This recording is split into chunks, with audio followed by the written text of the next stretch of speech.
আসসালামু আলাইকুম, আমি ফয়সাল শাহী। সবাইকে আবারও স্বাগতম জানাই ভিডি টেকজনের ফটোশপ ভিডিও টিউটোরিয়াল সিরিজে। তো এই পর্বে আমরা রেক্টেঙ্গুলার মার্কেট টুল নিয়ে আলোচনা করব। তো আমরা ওপেনে গিয়ে একটি ছবি ওপেন করে নিচ্ছি আমরা। তো ছবি ওপেন করার পরে আমরা এই মার্কেট টুলের কাজ দেখব। তো এখানে আপনারা যখন মুভ টুলটি সিলেক্ট করেছিলাম তাহলে উপরে জিনিসগুলো চেঞ্জ হয়েছিল, কিন্তু এখন দেখেন আপনি যে এখানে যে মার্কেট টুলটি রয়েছে এটির নিচে একটি আইকন রয়েছে ছোট করে, তার মানে এটা বুঝাচ্ছে এখানে আরও অনেক টুল রয়েছে। তো আমরা যখন এটা প্রেস করে হোল্ড করে রাখবো তাহলে আমরা দেখব যে রেক্টেঙ্গুলার মার্কেট টুল, ইলেকট্রিক্যাল মার্কেট টুল, সিঙ্গেল রো মার্কেট টুল, সিঙ্গেল কলাম মার্কেট টুল। তো এটি হচ্ছে আমরা যদি রেক্টেঙ্গুলার মার্কেট টুল সিলেক্ট করি এবং একটি এটি হচ্ছে রেক্টেঙ্গেলের মতো হবে, অর্থাৎ চার কোণা হবে।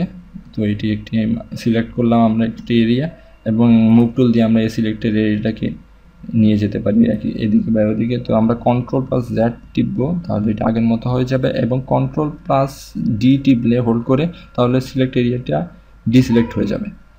অথবা আপনি যদি সিলেক্ট করেন কোনো কিছু শর্টকাট না পারলে আপনি এখানে সিলেক্ট ট্যাবে যাবেন এবং ডিসিলেক্টে ক্লিক করবেন।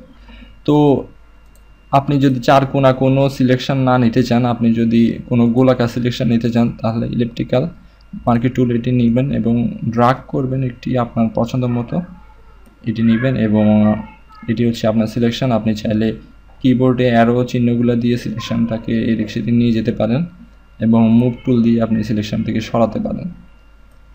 তো আবার Ctrl+Z সিলেক্ট করছি আমি এবং Ctrl+D দিয়ে ডিসিলেক্ট করছি। এরপর হচ্ছে সিঙ্গেল রো মার্কেট টুল। এটি যখন আমি ক্লিক করছি, এটি আসলে আপনি দেখতে পাচ্ছেন কিনা আমি বুঝছি না, আমি জুম করি।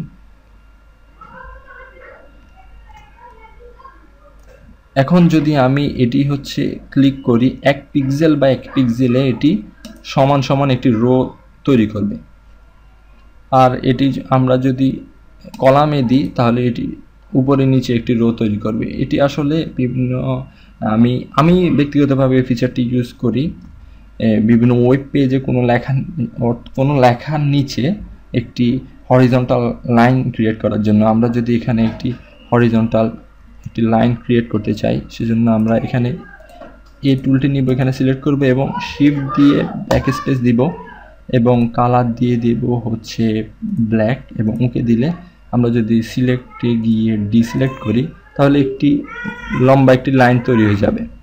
আপনারা দেখতে পাচ্ছেন একটি লম্বা একটি লাইন তৈরি হয়ে গেছে। দেখা খুবই কষ্টকর, কিন্তু আসলে একটি লাইন তৈরি হয়েছে। তো আমরা এই জুমটাকে 100% আনার জন্য এখানে আমরা এই জুম টুলে দুইবার ক্লিক করব, হ্যান্ড টুলে। তো এই হচ্ছে আমাদের এই টুলগুলোর কাজ।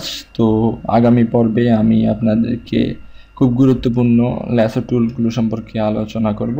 তো সবাইকে ধন্যবাদ।